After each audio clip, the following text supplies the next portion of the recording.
Welcome to Splatalot. Today, we invite 12 death-defying, brave-hearted attackers to take on those dastardly devious defenders as they strive to capture the much-treasured Splatalot crown.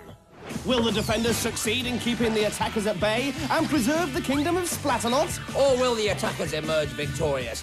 Expect tumbling, tilting, teetering, and of course, plenty of splatting.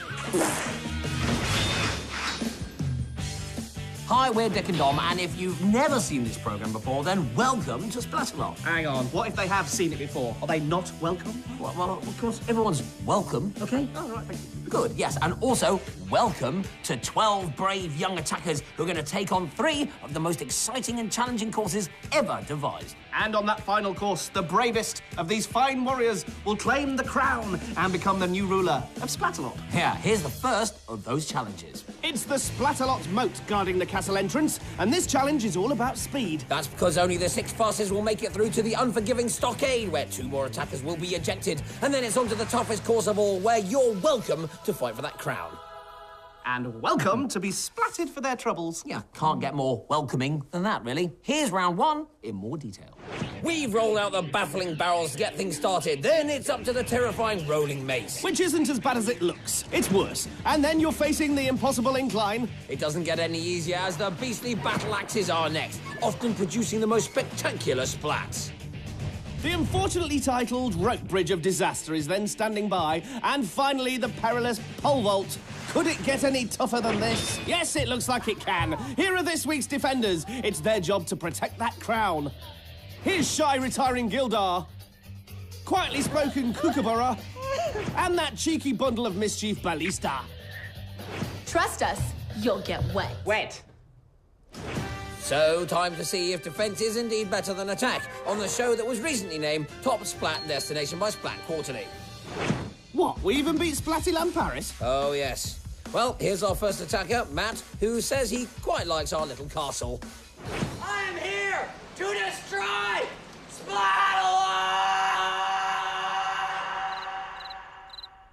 Charming. Thought you said he liked us. Well, off he goes. Hey, Matt! The only thing that's getting destroyed here is you! I know you can't see me, but I want you to know when you get around this corner, you're going to see the best-looking defender of this castle. And Matt's battle cry has just got the defenders even more riled than usual. He's doing well on the mace, but the impossible incline, well, it's impossible. And look at that, it gives us our first big splat of the day, which always puts me in a good mood. Splatty-datty ding-dongs. On to the battle axes. How you doing, Matt? You don't mind if I call you Fiona, do you? Oh, confusing tactics there from Kookaburra. Indeed, Matt unsure of his footing and equally unsure about being called Fiona, but he's made it to the perilous pole vault. And, splat mama, into the chicken chow mein, down she goes. She? Fiona! Matt makes it in an amazing 2:42. Oh, McSlippery slapheads! That is embarrassing, not even part of the course. And he's still falling over. Banana armour. Well, that was awkward, but he's almost certainly through. Now, here's Gita. Ain't nothing but tickling! Well, Gita seems to be employing a similar tactic to Kookaburra, namely the art of confusion. Ain't no thing but a chicken wing. I don't really understand it, but it doesn't matter. I'm just going to knock you into the moat. Ooh, tumbly monkey splats! Yes, well, it was an interesting tactic, but if you confuse the defenders, they just tend to get more angry. Into the chop suey. Gita now stepping onto the battle axes. That's it, nice and steady, Gita. Oh, there she goes. Oh, look at this! She seems to be trying a new tactic. Yeah, stepping across the base of the axes. Good idea. No. Oh, well, actually, it seemed like a good idea at the time. Well, that was an extremely entertaining round from Gita and a shake that fang dance at the end. OK, here's Laura, also struggling with the battle axes. Didn't understand that, Laura, and I don't understand this either. Up, down. Yes, well, I think we'll come back to this later. Here is attacker number 4, Addison. I'm cooler than everyone else on this show! Yeah! Oh, dear. If you say you're cool, then doesn't that mean you're not cool? Well, I don't know, but I think that was pretty cool. What, it was cool because it wasn't cool, yeah? All right, how you doing, Addison? You doing all right, mate? Oh, Kookaburra trying to be all pally. Oh, that's cool, isn't it? Oh, mango thwacker, and so was that. Let me get this straight, then. That was cool because it wasn't cool, but it's cool. It's kind of the opposite of what you mean, yeah? Yeah, absolutely, which is why you're the coolest guy I know. Oh, thank you. Hey is what? horses eat, buddy. Now Kookaburra is one cool customer. And he's keeping Addison at bay there with that chilled water cannon. Well put, have another cool point. So Addison makes it home in 4:34. But he must lose a cool point for that movement. Look at that. Meanwhile, remember Laura? She's having one of those up and down rounds. Meet attacker number 5, Jordan. Oranges. Let's celebrate the beauty and majesty of Splatalot by setting Jordan's round to music. Look splatter. Beautiful. Ah, look at that. Kaboo-boo. Oh, armpit. So majestic. Oh, and oh, she's ruined it. Load it up again. Well, Jordan finishes with a cheerleading masterclass from Kookaburra. But with a time of 11 minutes 2, she really needed a masterclass in moat challenges. Thank you, off you go. Guess what? Here's Laura again. She also finished in around 11 minutes. Anything is possible, but that time is certainly in the danger zone. Here's attacker number 6, Ashley. Yeehaw, indeed. Hello, Ashley. I'm the mighty Gildar, and I'll be defending the castle this afternoon. Gildar, charming as ever. But what's this? It's not working. What happens now? The weapon isn't working! It's not my fault! The weapon is not working! Well, if I were Ashley, I'd get around this course as quick as possible. So, will this round be allowed? Apparently so, and it's a good time of 3:33. Controversial. Matt is our current leader, but the real time to beat is 11:02 from Jordan. Although Gita and Laura must be pretty worried about their times too. Well, that doesn't seem fair on Gildar. It wasn't his fault. No, well, as I say, a bad defender always blames his, cannon. Yes, well, I say I wouldn't want to be an attacker in the second half, because those defenders are going to be pretty angry out there. So, what do we make of the attackers so far? Well, Matt is obviously someone to look out for. He said that he was here to destroy Splatalot, but then slipped during his victory dance. Castle 1, Matt 0. Yeah, Ashley also sprinted over the moat, but Gildar's weapon had jammed, so maybe she hasn't been properly tested yet. Yes, Addison was too cool for school, but Gita's ain't no thing but a chicken wing battle cry was even cooler. So we got plenty of characters, but have they got what it takes to rule Splatalot? You know, have we seen our king or queen yet? Or is our new ruler one of the 6 attackers about to face the moat challenge? Well, everything hangs in the balance at this halfway stage. No one's definitely through. No one's been eliminated. It is all to play for. But at least the 6 remaining attackers now know what they have to beat in order to survive. Matt is our current leader, but the real time to beat is 11 minutes and 2 seconds from Jordan. Although Gita and Laura must be pretty worried about their times too. Kookaburra is back on the water cannon, and Gildar's Splatzuka seems to be working again. So I say the defenders are pretty charged up for this one. Yes, well, it's a beautiful day to do some splatting, so let's get back to the course. Our next brave attacker is Tyler. Let's go! It's time for some slime, attacker. Now, Tyler's a pretty big guy for his age. Come on, big boy. Oh, Splat Pants. Yes, he may be, but the barrels are no respecters of size. I don't think it's much of an advantage on this course. Tyler! I'm the mighty Gildar! How do you do? Miss! Whoa, no taunting. I didn't miss that time, Tyler. Oh, Gildar's really got it in for Tyler. Oh, Wibblepuff, and so's the rolling mace. Down he goes. Tyler, don't worry about it. 4 million people saw that match. And now they're going to see us again. Look at that. That is quite a slappy splatty. There he is. Holy. You look like you could beat Gildar in an arm wrestle. What are you, 25? There's an age limit. Kookaburra adding insult to the injuries from Gildar and Ballista. They're really ganging up on Tyler. And now look, he's got to the battle axes. He's got them to contend with. But he stepped calmly and easily over the battle axes and... Oh, piff, paff, poofy, woofy, splat! Yep, he done all the hard work, and another mighty splat into the egg through young. Tyler, I think it's because the course is made for like 15-year-olds and you're 25. That's probably why he's finding it hard. Kookaburra just won't shut up. What's worse, the water cannon or his mouth? And there he goes. Oh, but the tactic doesn't work and Tyler makes it over. Great. Okay, well done. A worthy challenger. And Tyler makes it in a reasonable time of 5:56. Yes, well done, sir. That could be good enough. Here's our next attacker, Michelle. Forever and always. Ah, forever and always. That's how I think of me and you, mate. Me too. And I usually wake up screaming. All right, a bit harsh. Michelle, I have a weapon that I'd like to shoot. I can't do that until you climb up. Factually accurate there from Gildar. Look at that. What's Michelle got on her feet? Slippers? I'm sure you've done that gag before. I'm recycling. I think that look from Kookaburra says it all, really. And Michelle's not laughing either. Down she goes! And out she goes, as 12-12 is just too slow. Well, at least Jackie has made it up the slope. Jackie, hello, my name is Gildar. Wibbly wobbly splat!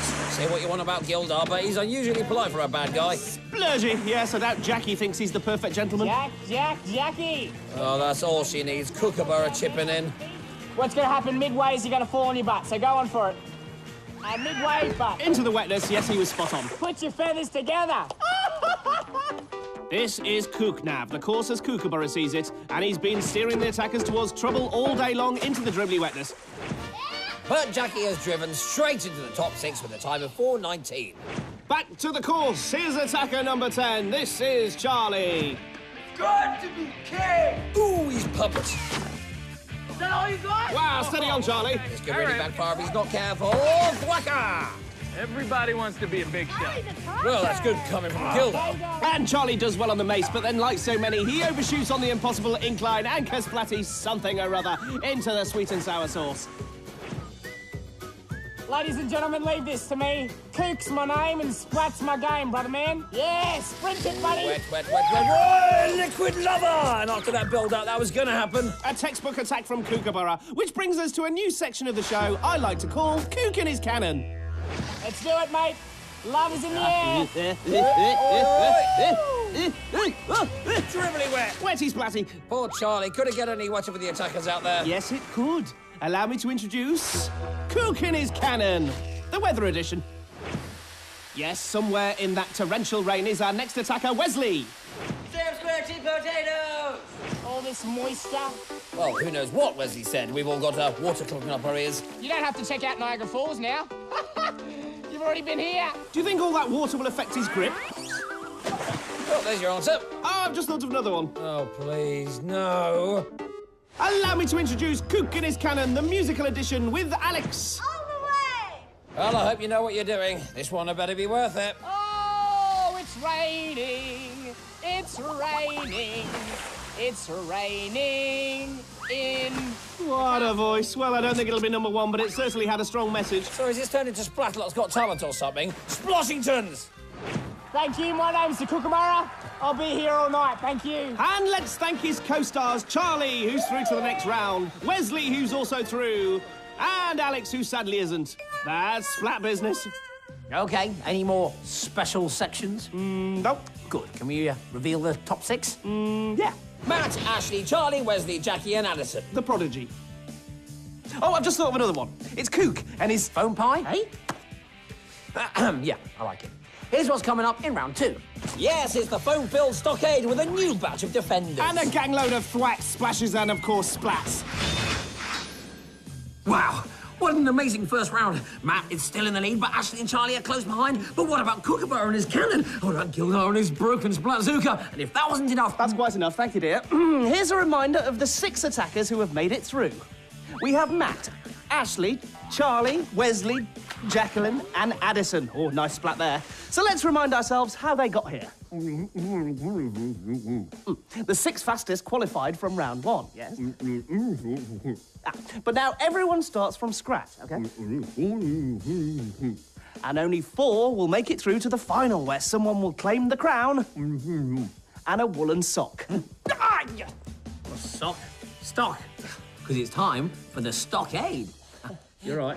The attackers start off strapped to the disorientating wheel of certain doom. Once disorientated, they head to the ladder rungs and build their ladders to escape. But those rungs don't just fit any old slot, so it's not that easy. Then they have to make it to the top of the wheel, where they will find 4 flags, which means only 4 attackers will survive the stockade.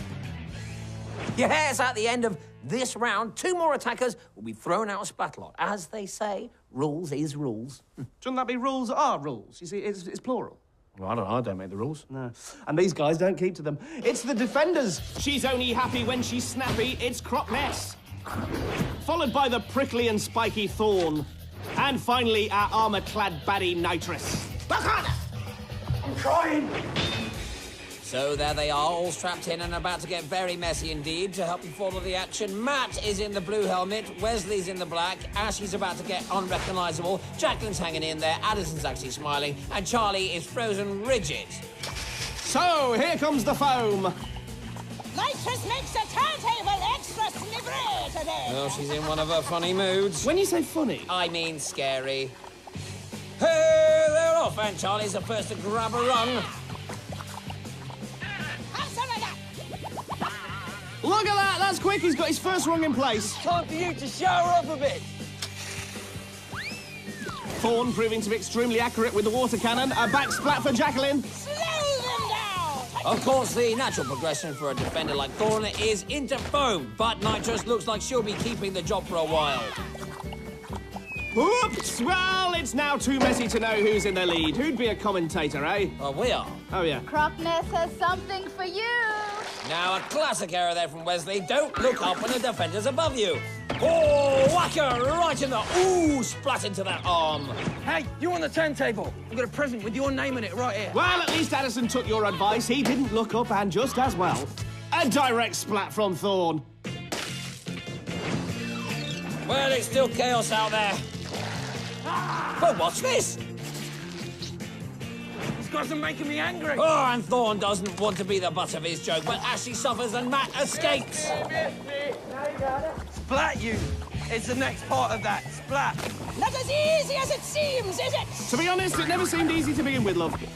Hello there. Jacqueline now the ladder, but so is Crockness. Wesley is also being swatted in the face by Thorn, but he is the first to finish his ladder. Look at that, Slimy. Yes, he's way out in front, but that generally means you just get more attention from the defenders.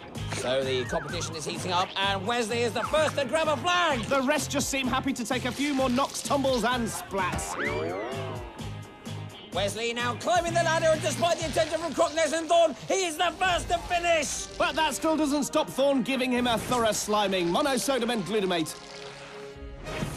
So, 3 flags and 5 attackers remain. It's just got that little bit tougher. Addison is the next to take a flag, and off he goes towards his ladder and Thorn. Seems like I've got to motivate you some more. Come on! You'd think you'd given up already. Now, what was Thorn thinking? He taunts Ashley and misses Addison completely. So, 2 attackers are now through. Looks like Matt is making his move now, and yes, he's got the 3rd flag. Ashley, having screamed at Thorn earlier, is now being pummeled by the annihilating arm. Ouch! Ow! Ow! Ow! Curse plunge, great splat. Matt climbs the ladder, but Nitrous is there to grate him. Looks like your face needs a bit of a clean, mate. Thorn's put-down's not quite as deadly as his water cannon skills yet. Yeah, well, try telling that to his face. Yeah, baby! And Matt's now at the top, so just 1 flag remains. Charlie is out there, so is Ashley. And Jacqueline makes 3. Easy pickings now for the defenders. Charlie has the last flag in his sights, and he's got it! Oh, and Ashley's given up, look at that. Jackie is still building her ladder, but there's no point because Charlie has claimed the 4th and final spot. I'm the king. And he's pretty happy about it. So are the others. Look at that. They seem to be doing a strange dance, perhaps inspired by some tea towels drying in the wind. What? Anyway, we say goodbye to the girls, which means we are now left with Wesley, Addison, Matt and Charlie. So 12 became 6, 6 became 4, 4 will soon become 1, and then 1, and then 1. And then 1 shuts up before 1 makes an even bigger fool of oneself, yes? You sound like the Queen. No Queen this week. But coming up in our all-male final, find out who's got to Gildar. What are we doing? Just giving away crowns? Hey, ever since Gildar broke his Splatzuka, there's been nervous tension in the air. Or it could have been those Scotch eggs I had for lunch. Yeah. Actually, do you think a Scotch egg would actually be quite a useful weapon against the attackers? Nah, it's too light. I bet they don't even fly straight. Oh, yeah. So, what a tournament so far. 12 attackers started the first round, then the fastest 6 moved on to the stockade. And now we are left with 4 amazing finalists. And potentially one of the most exciting tournaments we've ever had here on Splatalot. I mean, I have to say... I was right. They don't fly straight, do they? Here's a reminder of our remaining attackers. Addison, Matt, Charlie, and Wesley. As ever, it's a combination of skills that will lead to victory. Courage, speed, strength, and mental toughness. They need to stare terror in the face and... Oh, sorry, I think I just stared terror in the face. What? No, you're right. It's just our reflection in the camera lens. It looks like it's... Ugh! Oh, talking of terror, here are the defenders. All 6 will be joining forces to take down the 4 remaining attackers. Let's look at the course. They start with a pole drop into the funky foam. Then it's onto the teeters and over the barrier to the bouncy boys. Then it's just a water wall that separates them from the Splatalot crown. So here's how they line up. Matt is on the far left, Addison and Wesley in the middle, and Charlie far right. Here come the defenders. Defense! Defense! Yeah, a bit obvious considering they're defenders. Defense! There's the klaxon, and we're off into the funky foam. And the defenders wasted no time with the slime. Splat, splat, splat, splat, splat, splat, splat. Time for a shower! Do you think Kookaburra ever shuts up? They're onto the teeter-totters, and the tottering has already started! But the defenders need to look out for Addison and Wesley. Wesley, in fact, look! He's almost over the barrier. I do love the fog of war. Here comes the fog, but there goes Wesley with a giant leap onto the buoy. Wow, he was like a leopard, a jaguar, and a cougar rolled into one. Don't forget your favourite. Oh, and a orangutan, yes. Matt and Charlie still struggling on the teeters. And there goes Addison, not too buoyant. It's time for slime. Look at that accurate splatting from Crockness. And it's time for the water wall to start waterwalling. Thorn clouding the issue there, and Matt teetering on the edge. Oh, split, splat, splot. It's not a booking Bronco contest, Matt. They're getting away! The crowd! The crowd! They're getting the crowd! I don't see you doing anything about it. I am working on it. Gildar and Thorn bickering, and once again, it allows the attackers to make some more ground. I have to do everything myself around here. That's how it's done. All police are there putting the boys in their place. Charlie and Matt still haven't made it over the teeters, but Wesley is now climbing the wall. Oh, and Charlie finding the barrier of all barriers, a barrier too far. Thorn is focusing his fog on Matt, but it looks like Wesley is going to make it. The defenders can't do anything about it now. Look, look, look, look, look, look. He's there. He has the crown and is our new champion. What are we doing? Just giving away crowns? I might as well go up there, get the crown, and hand it to them myself! Someone's a little overtired. Yes, I think Gildar needs to spend some time on the naughty step. He calls that a happy dance. What? This is a happy dance. Is it? This? Oh dear, Kookaburra's trying to go to his happy place. That outburst from Gildar has sent the defenders into a tailspin. It's almost too sad to watch. The fact remains, though, that Wesley is the champion and the new king of Splatalot. Ha! Now that was something else, huh? The attackers have been playing mind games with the defenders all day, huh? And it looks like the defenders totally lost it. Well, I suppose that's one way of putting it. Yeah, well, come on, admit it. The defenders were gibbering wrecks. And the attackers, they can be proud. Their great-great-great-great-great-grandparents will be proud. And Wesley, for winning, he deserves more than just a crown. He deserves a boiled egg with meat around it, soap on a rope, and a big, fat, pickled Wally. Here's Splat of the Day. Well, as you would expect, there were plenty of contenders today. We've had Tumbles, drops, splooshes, juicings, leaps, lunges, and victories. Yes, and during his victory dance, Matt got a little carried away with his choreography. Ouch.